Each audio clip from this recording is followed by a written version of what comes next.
আসসালামু আলাইকুম বন্ধুরা, এই ভিডিওতে আমরা HTML এর ফর্ম সম্পর্কিত এলিমেন্টগুলো দেখব এবং শেষের দিকে একটা ফর্ম তৈরি করব। এজন্য গত ভিডিওতে ব্রাউজার এবং নোটপ্যাড যেভাবে রেখেছিলাম ওপেন করার পরে এখান থেকে ইউএলটা রিমুভ করে নিয়ে এখন ফর্ম এলিমেন্ট লিখছি, যেটা ট্যাগ আকারে ফর্মই লেখা হয়।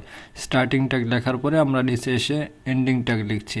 ফর্মের মাধ্যমে আসলে আমরা আমাদের ওয়েবসাইটের ভিজিটরদের কাছ থেকে তথ্য পেয়ে থাকি। এছাড়া যদি শুধু আমরাই দেখাতাম তথ্য তাহলে সেটা ইন্টারঅ্যাক্টিভ হতো না। ফর্মের ভিতরে বিভিন্ন ইনপুট থাকে, যেটা ট্যাগ আকারে ইনপুট লেখা হয় এবং এখানে সেলফ ক্লোজিং ট্যাগ হিসেবে ক্লোজ করে সেভ করে ব্রাউজারে রিলোড করলে একটা বক্স এসেছে এবং সেটাতে ক্লিক করার পরে আমরা লিখতে পারছি ABC123 বা যেগুলো লেখা যায় টেক্সট আর কি।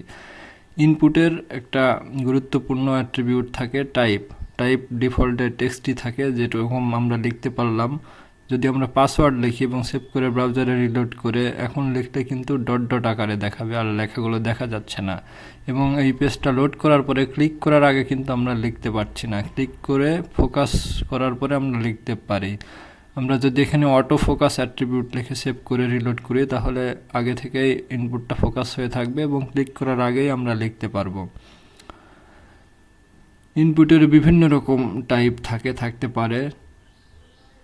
টাইপ ডেট হতে পারে, টাইম হতে পারে, ইমেইল হতে পারে, নাম্বার থাকতে পারে, রেঞ্জ থাকতে পারে।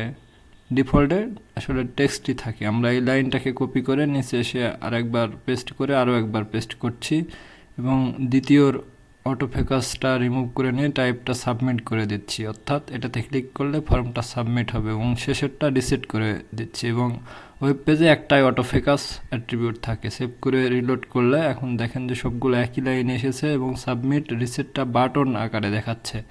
এগুলো কিন্তু ইনলাইন এলিমেন্ট, একই লাইনে দেখাবে।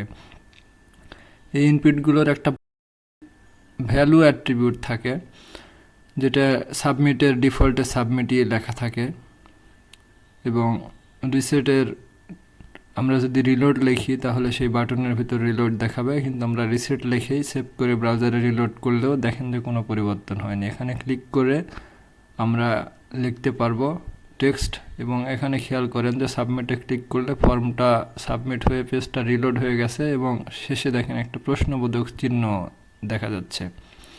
আমরা ব্যাক করে আগের পেজে ফেরত আসলাম। এখন এই যে রিসেট বাটনটা দেখেন এখানে লেখা আছে, কিন্তু আমরা যদি রিসেটে ক্লিক করি ফর্মটা রিসেট হয়ে সবগুলো ইনপুট ক্লিয়ার হয়ে গেছে, ডাটাগুলো ক্লিয়ার হয়ে গেছে। আমরা এখন টাইপটা এখানে রেডিও করে দিচ্ছি। রেডিও বাটনগুলো দেখব, অর্থাৎ ডট আকারে যেগুলো দেখাবে এবং কয়েকটা অপশনের মধ্যে যে কোনো একটা সিলেক্ট করা যাবে। আমরা এখানে নেম অ্যাট্রিবিউট লিখছি, নেম অ্যাট্রিবিউটের ভ্যালু দিচ্ছি জেন্ডার, অর্থাৎ আমরা এই রেডিও ইনপুটের মাধ্যমে আমাদের ভিজিটরের জেন্ডারটা জানতে চাইব। এবং এই প্রথম ইনপুটের ভ্যালু আমরা দিয়ে দিচ্ছি মেল। এবং এই লাইনটা কপি করে নিচে এসে আরও দুইবার আমরা পেস্ট করে দিচ্ছি। তিনটারই নেম অ্যাট্রিবিউটের ভ্যালু জেন্ডার, প্রথমটার ভ্যালু মেল এবং সেটার ডান পাশে আমরা মেল লিখে দিচ্ছি। দ্বিতীয়টার ফিমেল ভ্যালু দিয়ে সেটার ডান পাশে, মানে সেই ইনপুটের ডান পাশে ফিমেল লিখে দিচ্ছি এবং শেষের আদারের ডান পাশে আমরা আদার লিখে দিচ্ছি। ভ্যালু আদারের ডান পাশে আদার। সেভ করে ব্রাউজারে রিলোড করলে দেখেন যে ডট আকারে তিনটাই দেখাচ্ছে এবং তার ডান পাশে লেখাগুলো। আমরা যদি প্রথমটাতে সিলেক্ট করতে পারছি, কিন্তু মাঝেরটাতে সিলেক্ট করলে কিন্তু প্রথমটার সিলেকশন চলে গেছে এবং শেষেরটাতে সিলেক্ট করলে ফিমেলটার সিলেকশনে চলে গেছে। অর্থাৎ এখানে আমরা যে নেম অ্যাট্রিবিউট ব্যবহার করেছিলাম, জেন্ডার একই হওয়ার কারণে আমরা যে কোনো একটা সিলেক্ট করতে পারবো। আমরা এখন এখানে চেক বক্স টাইপ নিয়ে দেখব। বিভিন্ন টার্ম অ্যান্ড কন্ডিশনের চেকবক্স থাকে বা কিছু তথ্যের মধ্যে কোনটা কার আছে এরকম তথ্য জানতে চাওয়া হয় কয়েকটা একসাথে চেক করার জন্য, যেটা বক্স আকারে থাকে। আমরা তিনটারই টাইপ চেকবক্স করে দিলাম এবং প্রথমটার নেম অ্যাট্রিবিউটের ভ্যালু আমরা দিয়ে দিচ্ছি ডিভাইস 1, অর্থাৎ আমাদের ভিজিটরের কি ডিভাইস আছে সেটা যদি আমরা জানতে চাই। দ্বিতীয়টার ডিভাইস 2 এবং তৃতীয়টার 3। প্রথমটার ভ্যালু আমরা করে দিচ্ছি মোবাইল এবং সেই চেক বক্সের ডান পাশে আমরা মোবাইল লেখা দেখালাম। মাঝেরটার ল্যাপটপ ডান পাশে এবং সেটার ভ্যালু আমরা ল্যাপটপ করে দিলাম এবং শেষেরটার ভ্যালু আমরা ডেস্কটপ লিখছি এবং যেই চেক বক্সটার ডান পাশেও ডেস্কটপ লিখে আমরা সেভ করে ব্রাউজারে রিলোড করলে দেখেন যে এখন বক্স আকারে দেখাচ্ছে। আমরা যদি ক্লিক করি সবগুলোই কিন্তু চেক করতে পারছি, সিলেক্ট করতে পারছি, এবং আবার ক্লিক করলে দেখেন যে সিলেকশনটা ক্লিয়ার হয়ে যাচ্ছে, এবং রিসেটে ক্লিক করলে ফর্ম টোটালি ক্লিয়ার হয়ে যায়, একদম নতুনের মতো হয়ে যাচ্ছে।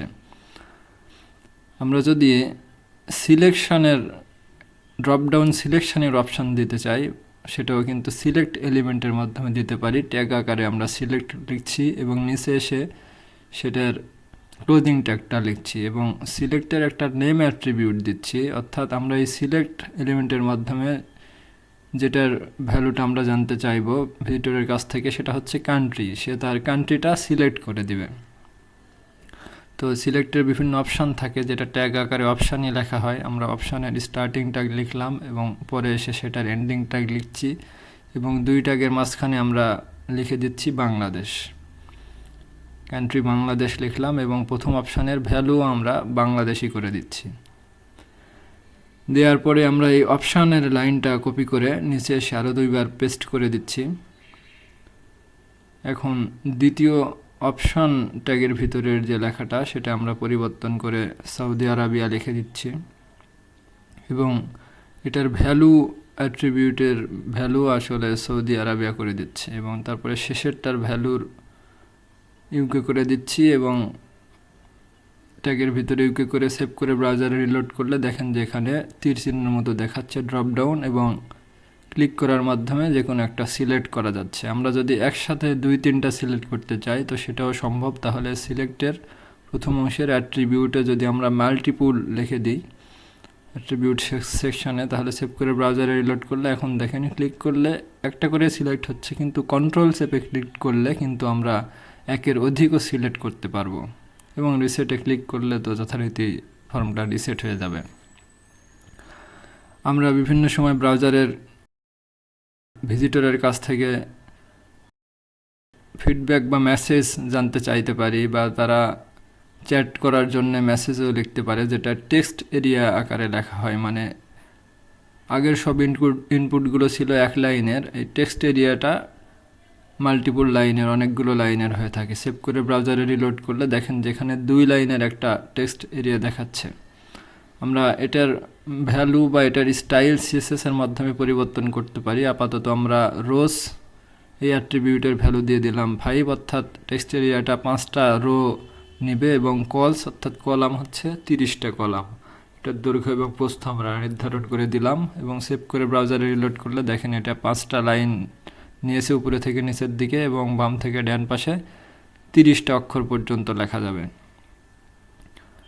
আমরা এই টেক্সট এরিয়ার উপরে একটা ইনপুট এলিমেন্ট নিচ্ছি, যেটা টাইপ টেক্সট, এবং এখানে সেলফ ক্লোজিংয়ে ক্লোজ করার পরে আমরা এখানে প্লেস হোল্ডার অ্যাট্রিবিউট লিখছি। অর্থাৎ এই ইনপুটের প্লেসটা হোল্ড করে নিয়ে থাকবে, যতক্ষণ লেখা হবে না ততক্ষণ এই লেখাটা দেখাবে। আমরা ইওর নেম লিখে দিলাম এই প্লেস হোল্ডারের ভ্যালুটা, এবং এটাকে কপি করে নিচে এসে টেক্সট এরিয়াতে লিখে দিলাম ইওর ফিডব্যাক, এবং সেভ করে আমরা যদি ব্রাউজারে রিলোড করি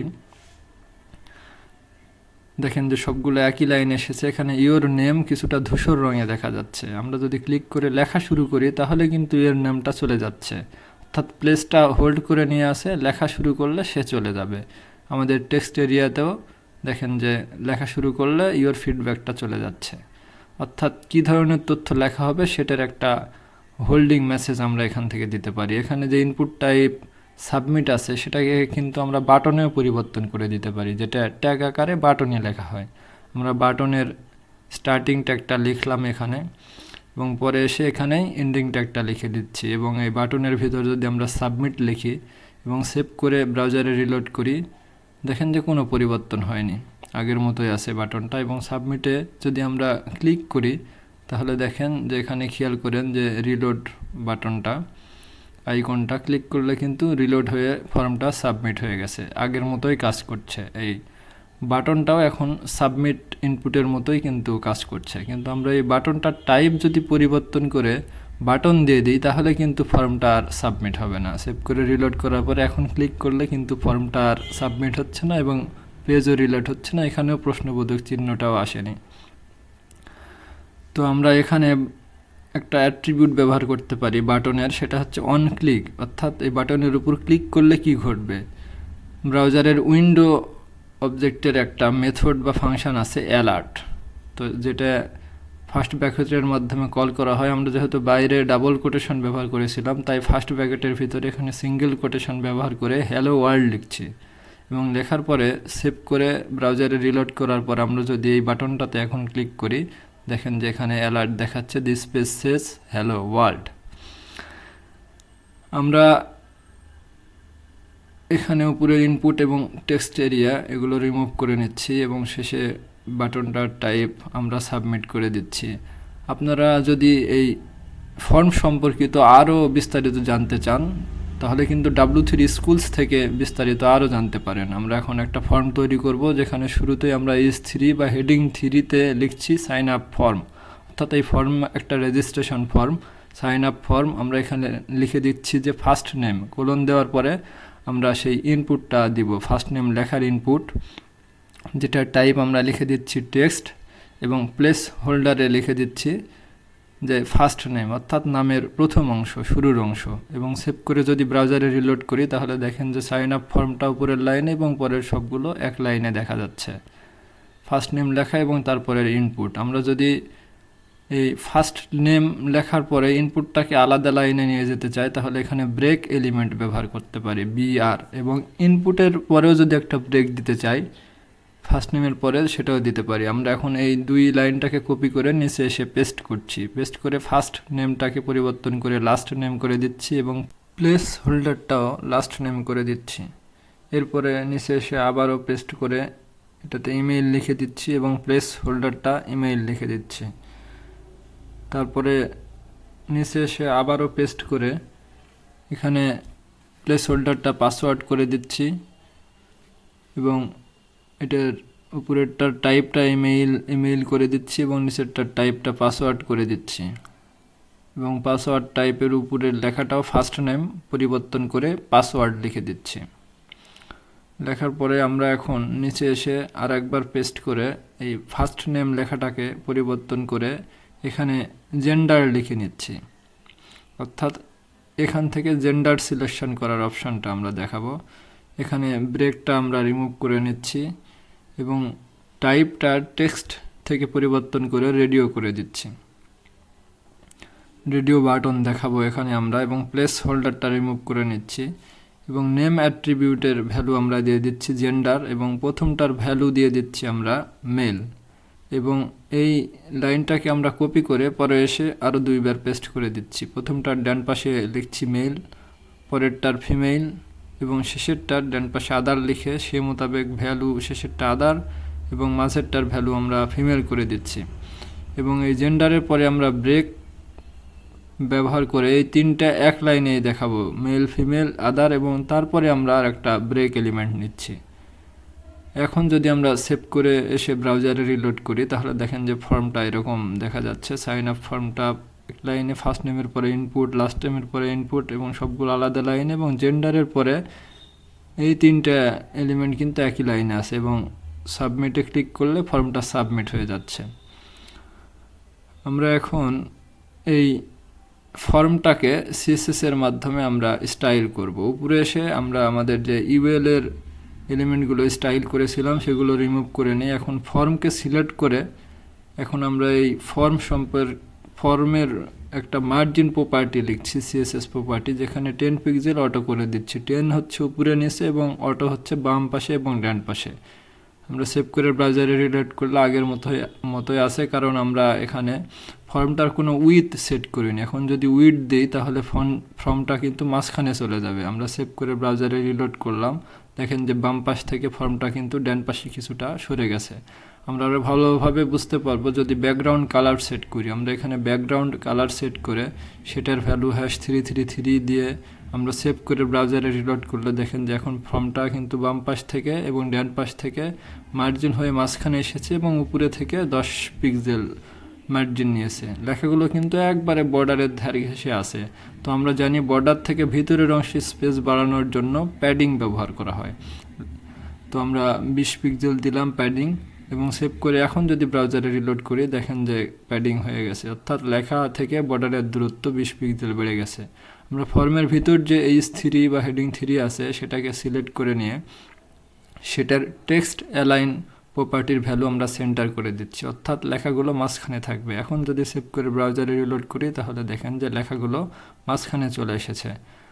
আমরা এখন ফর্মের ভিতরে যত ইনপুট আছে, যত রকম ইনপুট আছে সবগুলোকে সিলেক্ট করে নিয়ে সেটার উইথ প্রপার্টির ভ্যালু আমরা 100% করে দিচ্ছি, অর্থাৎ ফর্মের 100% উইথ। দেখেন এখানে ফর্মগুলো কিন্তু এই পর্যায়ে এসে শেষ হয়ে গেছে এবং এখানে কিন্তু রেডিওগুলো কিন্তু সবগুলো এক লাইনে আছে, রিসেটটাও বাটনের মতো আছে। এখন রিলোড করলে দেখেন যে সবগুলো ইনপুট যেগুলো টেক্সট, পাসওয়ার্ড, এমনকি রেডিও এবং রিসেট ইনপুটটাও ফুল উইথ দখল করেছে, 100% নিয়েছে, ফর্মের 100% উইথ। এজন্য আমরা ইনপুটের পরে এসে একটা তৃতীয় বন্ধনী দিয়ে টাইপ লিখে সমান দিচ্ছি টেক্সট, অর্থাৎ ইনপুটের টাইপটা টেক্সট, তারপরে কমা দিয়ে যে ইনপুটের টাইপটা ইমেইল এবং তারপরে কমা দিয়ে যেই ইনপুটের টাইপটা পাসওয়ার্ড, সেই তিনটার উপরে আমরা উইথটা 100 দিতে চাচ্ছি সেটা লিখলাম এবং প্যাডিংটা দিলাম 7 পিক্সেল 13 পিক্সেল, উপরে নিচে 7, ডানে বামে 13। তারপরে আমরা ইনপুটগুলোর ব্যাকগ্রাউন্ড কালার করে দিচ্ছি #E1 এবং সেভ করে ব্রাউজারে রিলোড করলে এখন দেখেন যে এই যেগুলো টেক্সট, পাসওয়ার্ড এবং ইমেল সেগুলো কিন্তু 100% হয়েছে। এখানে কিন্তু কোণাগুলো অনেক তীক্ষ্ণ আছে, আমরা যদি কোণাটাকে একটু বাঁকানো করতে চাই সেটা কিন্তু করতে পারি। এবং বর্ডার যেহেতু আছে সেটা আমরা বর্ডারটা নান করে দিলাম, অর্থাৎ বর্ডারটা রাখলাম না, এবং বর্ডার রেডিয়াস প্রপার্টির ভ্যালু দিলাম 5, অর্থাৎ চতুর্দিকের কোণাটা 5 পিক্সেল করে বাঁকানো হবে। এই যে দেখেন যে তীক্ষ্ণ কোণা আর নেই। এখানে দেখেন যে ইনপুটের পরে আগের লেখাগুলো কিন্তু একদম ধারি ঘেঁষে আছে, ইনপুটের ধারি ঘেঁষে। তো আমরা যদি এই বর্ডারের বাইরের অংশে জায়গা বাড়াতে চাই আমরা 7 পিক্সেল করে দিলাম উপরে নিচে, অর্থাৎ ইনপুটের উপরে নিচে 7 পিক্সেল করে মার্জিন দিলে দেখেন যে এখানে কিন্তু এখন জায়গা বেড়ে গেছে। ইনপুটের পরে উপরে নিচে বামে ডানে 0 কিন্তু উপরে নিচে মার্জিন বেড়ে গেছে। এখানে দেখেন যে রেডিও বাটনগুলো কিন্তু নিচের বাটনগুলোর রিসেট সাবমিটের একদম কাছাকাছি আছে। আমরা যদি এখানে ইনপুট টাইপ আমরা রিসেট লিখে দিলাম, সেটার যদি কোনো আমরা CSS লিখতে চাই এরকম করে সিলেক্ট করে আমরা রিসেটের ব্যাকগ্রাউন্ড কালার সেট করে দিচ্ছি।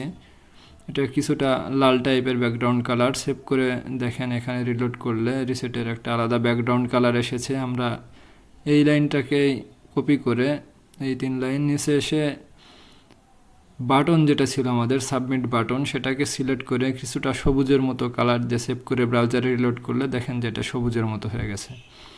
আমরা যদি এই ইনপুট টাইপ রিসেট এবং বাটনকে একসাথে কোনো CSS লিখতে চাই তাহলে কিন্তু এরকম কমা দিয়ে লিখতে পারি। আমরা এই দুটাকে সিলেক্ট করলাম এবং দুটার প্যাডিং যেটা সেটা 7 পিক্সেল 15 পিক্সেল করে দিলাম, 7 উপরে নিচে 15 বামে এবং ডানে, এবং বর্ডারটা নান করে দিলাম, অর্থাৎ বর্ডার রাখলাম না। এবং বর্ডার রাডিয়াস চতুর্দিকের যে কোণাটা সেটা 3 পিক্সেল বাঁকানো বা ঘোরানো করে দিলাম। দেখেন এরকম হয়ে গেছে। ব্যাকগ্রাউন্ড কালার হয়েছে, তো প্যাডিংটা হয়নি, বর্ডারটা চলে গেছে, রেডিয়াস হয়েছে, প্যাডিং ভুল ছিল লেখা। তো আমরা প্যাডিংটা ঠিক করে দিয়ে নিচে কালারটা করে দিচ্ছি হোয়াইট, অর্থাৎ এই 2 বাটনের লেখাটাই কালারটা হোয়াইট। দেখেন এখন প্যাডিংও হয়েছে এবং কালারও হোয়াইট হয়ে গেছে। এখানে কিন্তু উপরে ফিমেল বা মেল এগুলো লেখার একদম কাছাকাছি কিন্তু আছে বাটনগুলো। তো আমরা এই 2 বাটনে যদি মার্জিন প্রপার্টি ব্যবহার করি, যেহেতু বর্ডারের বাইরের অংশে স্পেস বাড়াতে চাচ্ছি আমরা, এখানে 10 পিক্সেল করে দিলাম মার্জিন এই 2টা বাটনেরই, অর্থাৎ উপরে 10 পিক্সেল, তারপরে 10 পিক্সেল দিলাম ডান পাশে ঘড়ির কাটার মতো, তারপরে নিচের দিকে 0 দিলাম এবং সর্বশেষ বামে 0 দিলাম, মার্জিন দিলাম এবং সেভ করে ব্রাউজারে রিলোড করলে দেখেন যে প্রথমে উপরের দিকে তারপরে ডান পাশে হয়েছে, কিন্তু বামে এবং নিচে কোনো মার্জিন হয়নি।